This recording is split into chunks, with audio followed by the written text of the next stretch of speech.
Hey everybody, it's Shawnee. I've got a knife review, and this is a very special knife review. One, because it's a military knife, and it is Veterans Day here in the United States of America. And I want to get this video out today. It's a very special knife. If you couldn't already tell by the title or the picture, this is the United States Marine Corps KA-BAR knife. This is a very special knife to me because it's got so much history behind it. It really does. Go Google USMC KA-BAR. You'll find so much stuff. And by stuff, I mean information. Before we get into the knife, this knife has so much history behind it. Let me speak a little about it. This knife is... Whoa, what was the camera? This knife is given to induction at soldiers of the United States Marine Corps, the United States Navy, and the United States Army. This knife was used in World War II, the Korean War, the Vietnam War, the invasion of Grenada, Operation Just Cause, the Gulf War, the war in Afghanistan, and the war in Iraq. This knife was designed on the 23rd of November 1942. It is made by KA-BAR.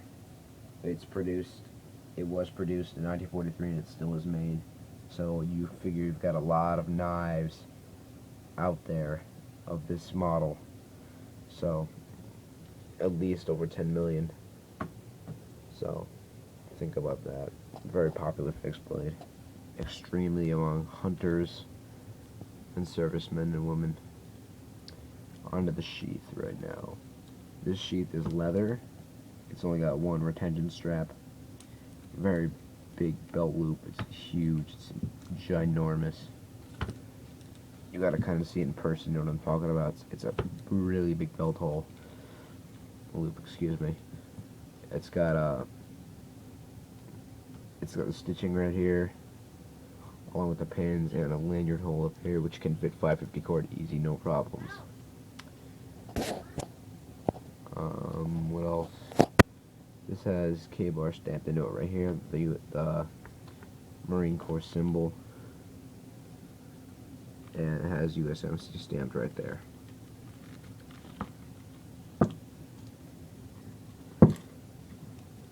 Okay then. This knife has a 7-inch blade sporting 1095 carbon steel, also known as Crovan. It's got USMC stamped right there. Also, KA-BAR, Olean, New York. I'm so proud to live in a state where these knives are made. It's got the stacked leather washer handles with these little grooves, and I'm gonna tell you right now, this knife is not that ergonomic because it's just an oval. I find knives that have improvised finger grooves, like the Buck 119 or the Slog Seal Pup Elite, which I have held and used by my friend who was gracious enough to let me borrow it. And this knife just it's not really that comfortable in the human hand because the way that feels. This knife has a butt cap, which is also the pommel of it. I use the crap out of this thing. As you can or can't tell, it has a lot of wear on it. It's got the pin. This knife is a full tang knife, which I always look for in a knife. Very, very cool knife. It's just so awesome. It really is.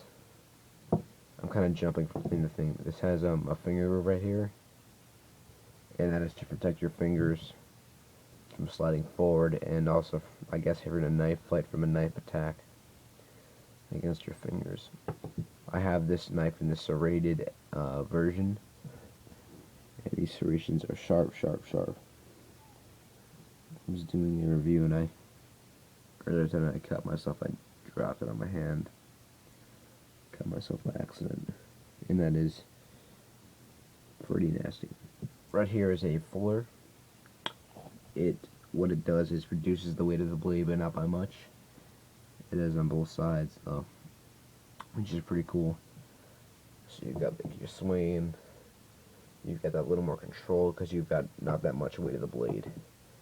This, by the way, the weight of the blade is 3/4 of a pound, which is pretty nice for such a big blade. You've got the 11 inch, almost 12-inch length. Excuse me. Sorry that I got stuck right there. I guess you can see this got the buoy style blade with the clip point up there, and I gotta tell you that this knife is so iconic. It really is. I mean, you can look at so many knives with this buoy style blade, and it's just awesome looking. I mean, it really is. It does not get much better than this. This knife is so reliable.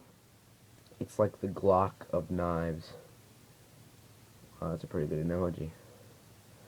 And it really is so reliable. Wait, for those of you who do not know what Glock is, it is a gun company which are so well known for their reliable handguns. And this is basically the Glock of handguns. Listen to me. The Glock of knives. It's so reliable. It's nicely priced at $55. Some as low can go as only $45, and just like a Glock, it's like $500, and it may seem expensive to some people, as it would to me, but it's nicely priced, and some Kimbers. If you don't, it's like Kimbers are kind of 1911 style pistols, and those can go for as much as 800, as I've seen. And this is the Glock of handguns, nicely priced, amazingly rugged and durable, and these things won't fail you as long as you take care of them. It's got the black epoxy coating right there, which protects it from rust. My friend, the Canadian Knife Guru, actually, I believe he sanded off the coating right there, and then it made it look really cool. But it also degrades the knife. It takes away from the protection of the rust. And by the way, I did sharpen my swedge up there. Get it really sharp. Alrighty, guys. I kept this in a low time frame, just for you. Oh, one more thing. What I did to make this knife awesomer is, hold on, let me get in the thing. Get in the sheath. I'll move down for a second. One moment. Well, I didn't really do this to make it awesomer. I just did this to do this. Is that I paired it up with the Tanto and took a really good picture. And I put it all over my Facebook. Got all really good hits. And what happens with the sheath also, if I would get a see right there, I would get a plastic acrylic sheath for this because it likes to fall out by itself from